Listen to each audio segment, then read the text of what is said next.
একদিন আল্লাহর প্রিয় রাসূল হযরত মুহাম্মদ সাল্লাল্লাহু আলাইহি ওয়াসাল্লামের সাহাবী ও জামাতা হযরত আলী রাদিয়াল্লাহু তাআলা আনহু দাওয়াতি কাজ শেষে বাড়ির পথে হাঁটতেছিলেন। ওই পথ দিয়ে যখন তিনি হাঁটতেছিলেন তখন হঠাৎ করে খেয়াল করে দেখলেন রাস্তার একপাশে একটি ফকির শুয়ে আছে। ফকিরটি প্রচণ্ড দুর্বল এবং জীর্ণশীর্ণ অবস্থায় রাস্তার পাশে শুয়ে আছে। আলী রাদিয়াল্লাহু তাআলা আনহু তার কাছে গেলেন এবং তাকে সালাম দিলেন, কিন্তু সেই ফকির সালামের কোনো উত্তর দিলেন না।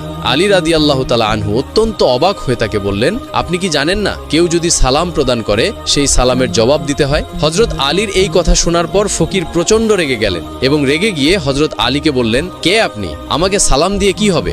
সালাম না দিয়ে যদি পারেন আমাকে একটু খাবার দিয়ে সহযোগিতা করুন। আজ 5 দিন ধরে আমি কিছুই খাই না, ক্ষুধার যন্ত্রণায় আমি জীর্ণ শীর্ণ অবস্থায় এখানে পড়ে আছি। ফকিরের এই রাগান্বিত কথা শুনে হযরত আলী রাদিয়াল্লাহু তাআলা আনহুর মনেও কিছুটা রাগ চলে আসলো, কিন্তু তখনই হযরত আলী রাদিয়াল্লাহু তাআলা আনহুর মনে পড়ল কোরআনের সেই আয়াতের কথা। তানহারি আয়াত আল্লাহ রাব্বুল আলামিন বলেছেন, তোমরা ফকির মিসকিনের সঙ্গে ধমক দিয়ে কিংবা রাগান্বিত হয়ে কথা বলবে না। হযরত আলী রাদিয়াল্লাহু তাআলা আনহু তার রাগ নিয়ন্ত্রণ করলেন এবং কোমল সুরে সেই ফকিরকে বললেন, আমার কাছে তো এখন কোনো খাবার নেই, আমি দাওয়াতি কাজ শেষ করে বাড়ির দিকে যাচ্ছি, একটু দূরেই আমার বাড়ি। আপনি যদি খাবার পেতে চান তাহলে আমার সঙ্গে আমার বাড়িতে চলুন, আমার বাড়িতে গেলে হয়তোবা আমি আপনাকে কিছু খাবার দিতে পারবো। ফকির বলল, আমি প্রচন্ড দুর্বল, ক্ষুধার যন্ত্রণা আমাকে এতটাই কাবু করেছে যে আমি উঠে দাঁড়াতেও পারছি না। আমি কিভাবে আপনার সঙ্গে আপনার বাড়ি পর্যন্ত হেঁটে যাব? আপনার বাড়িতে আমি যেতে পারি যদি আপনি আমাকে কাঁধে করে নিয়ে যান। অতঃপর হযরত আলী রাদিয়াল্লাহু তাআলা আনহু ফকিরকে কাঁধে নিলেন এবং কাঁধে নিয়ে বাড়ির দিকে হাঁটতে শুরু করলেন।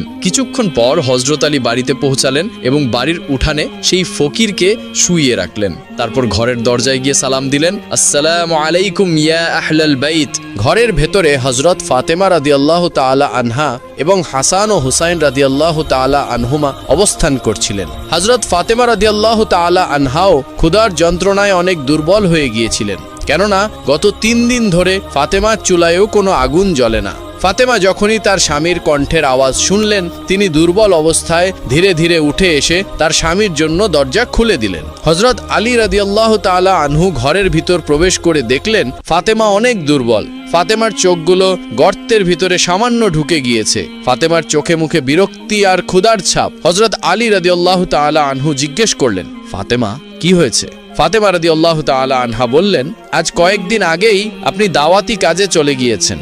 গত 3 দিন ধরে আমাদের ঘরে কোনো খাবার নেই, বাচ্চা দুটো অনাহারে আছে, তারা ক্ষুধার যন্ত্রণায় কাতরাচ্ছে। ফাতেমার এই কথা শোনার পর হযরত আলী রাদিয়াল্লাহু তাআলা আনহুর মাথার উপর যেন আসমান ভেঙে পড়ল।